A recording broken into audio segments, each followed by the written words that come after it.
नमस्कार खाए वाला लोग। अगर रवा खाना प्रेमी बानी त हमनी के रवा से एगो नया प्यार बा। हाँ, ई मूंग दाल हा, सब दाल मसूर के राजा।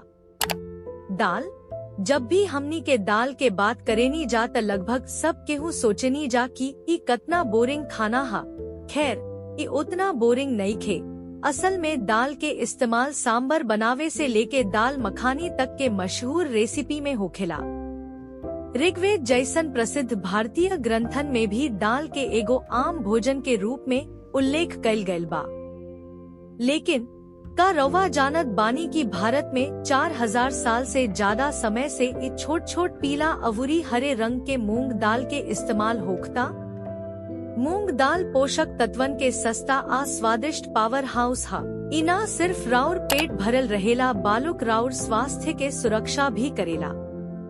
त आई मूंग दाल के 5 जादुई स्वास्थ्य लाभ के बारे में बात कइल जाए ताकि भारत में एकर इस्तेमाल सदियन से काहे होखता। सबसे पहिले मूंग दाल में पोषक तत्व के बात करब। 100 ग्राम मूंग दाल में 25 gram protein, 18 gram fibre, 347 calorie, अवुरी पोटेशियम, आयरन, फोलेट, कॉपर, अवुरी मैग्नीशियम जैसन जरूरी खनिज मिलेला, जवन की रोजाना के अनुशंसित पोषक तत्व के 50 से 70% हिस्सा के हिस्सा होखेला। इतने ना, मूंग दाल में प्रोटीन के मात्रा ज्यादा होखेला जवन की बाल के गिरला से रोके में मदद करेला। अवुरी एकर विटामिन बी अवुरी सी कोलेजन के उत्पादन बढ़ावेला, त्वचा के इलास्टिसिटी में सुधार करेला। अवुरी महीन रेखा अवुरी झुर्री के कम करेला जवन की राउर प्राकृतिक रूप से युवा अवुरी चमकदार त्वचा देवेला।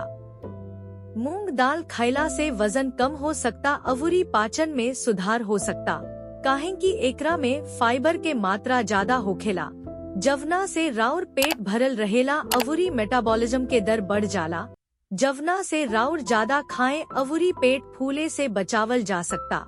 अगर रौरा डायबिटीज के मरीज बानी तई सबसे बढ़िया दाल में से एगो ह जवन रौरा लगे हो सकेला, काहे की एकर ग्लाइसेमिक इंडेक्स कम बा जवन 29 होला। एकर मतलब बा की मूंग दाल से इंसुलिन प्रतिरोध आ ब्लड ग्लूकोज के स्तर कम हो सकेला, जवना से रौरा डायबिटीज के नियंत्रण में राखल जा सकेला।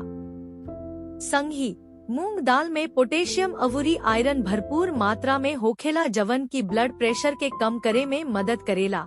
अवुरी दिल के धड़कन के नियंत्रित करेला, जवना से इ दिल के स्वास्थ्य खाती निमन होखेला। त मूंग दाल के आजमा के देखी। रवा मूंग दाल के सलाद, सूप आ देसी घी में बनल यम्मी मूंग दाल हलवा के रूप में खा के आजमा सकेनी।